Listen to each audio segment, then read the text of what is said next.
Hi, I'm Shaquanna, and today I'm going to be going over 7 simple tips to homeschool while you're self-employed. So if you've worked from home or you're self-employed, you know how difficult it could be sometimes to stay on task. But today we're going to be talking about staying on task while we also have a toddler at home that we are homeschooling independently. So we're going to jump right into it. Tip number 1. Have a routine. You don't want to go into your day winging it. You do want to make sure that you have some consistency each day with the task that you're doing. So do you want to get up at a certain time? What time are you going to be taking your breaks? What time are you going to be eating lunch? Make sure you have those things together and already decided before you go into your day. My recommendation would be to plan these things the night before, so by the time you wake up in the morning, you already have things laid out and how your day is going to flow. Tip number 2, have a goal set for each day. The worst thing you can do is go into the day just picking something out of a hat and saying this is what we're going to do today. If you have a homeschool curriculum, plan what you're going to work on Monday. Plan what you're going to work on Tuesday.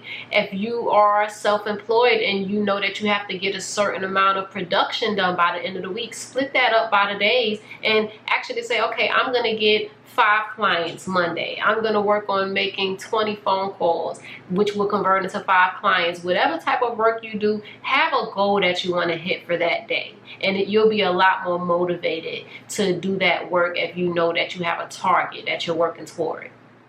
Tip number 3, dress comfortably. So we're working from home now, so you don't have to wear a suit just to work from home. If you feel comfortable wearing a suit, then wear a suit. If you feel comfortable wearing pajamas, wear pajamas. If you're on a Zoom call, I would recommend at least whatever part of your body is going to be showing on that video, make sure that you look presentable. So if you're only going to be showing chest up or waist up, wear a nice shirt, make sure you look put together, just do what's comfortable for you. Whatever's going to make you the most productive, do that. So the days that I'm home and I'm homeschooling, most of the time I have some comfortable sweats on, just something comfortable that's might not necessarily be business attire below my waist. And at the top, I might have a nice shirt.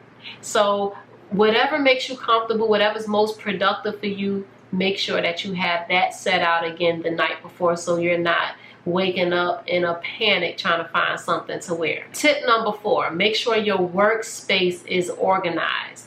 You do not want to come into your workday trying to organize your workspace. If your workspace is already organized and everything that you need to work with is there already, you will have little reason to leave that workspace or get pulled somewhere else because you're looking for something around the house. If you're going to be homeschooling your child in the office or in the bedroom, make sure that space is designated for the homeschool space. So when your child is there, they know, okay, games are over.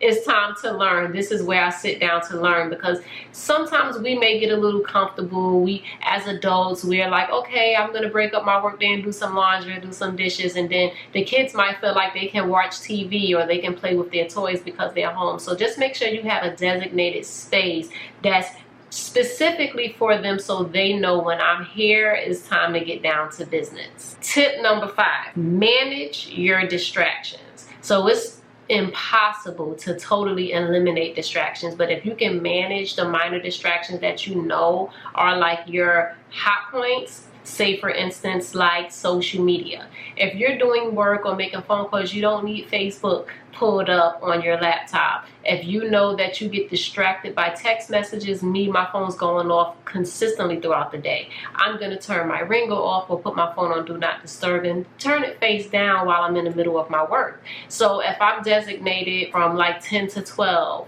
to make phone calls, I'm going to make sure that there's nothing that can distract me away from my work during those time frames. Now, once those time frames have passed, you can check your emails, answer your phone, and do those things. But just make sure your time is uninterrupted. When you're teaching your child and you're in the middle of a lesson, you don't want to say, hold on, and take a phone call, because the same way you can be distracted, your child can be distracted. make sure, one thing that I don't want to forget to mention, whatever grade point that your child is in, make sure that you're keeping the lessons within that time frame. So my child is kindergarten, and they recommend that we don't do anything over an hour of actual instruction. Everything else is like playtime, creative, art, but up to an hour of actual instruction is all it takes for the type of work that she's learning for her grade level. So just make sure that you're making it entertaining, and you're not making it feel so much like a chore for them, you know, when they're home learning.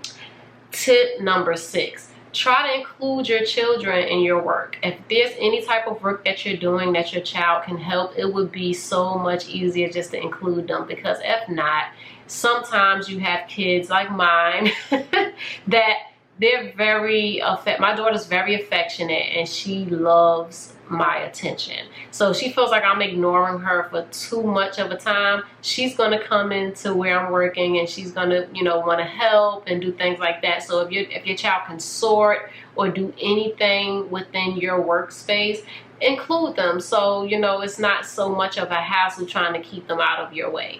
I'm a real estate agent, so I'm able to take my child with me on certain trips, say showing a house, and it can be considered like a field trip for her, because I'm going to make sure she gets some type of learning in there with me. If I'm waiting for a client to pull up to view a home, she's in the back seat learning her sight words, or I'm showing her numbers and doing some type of addition or multiplication.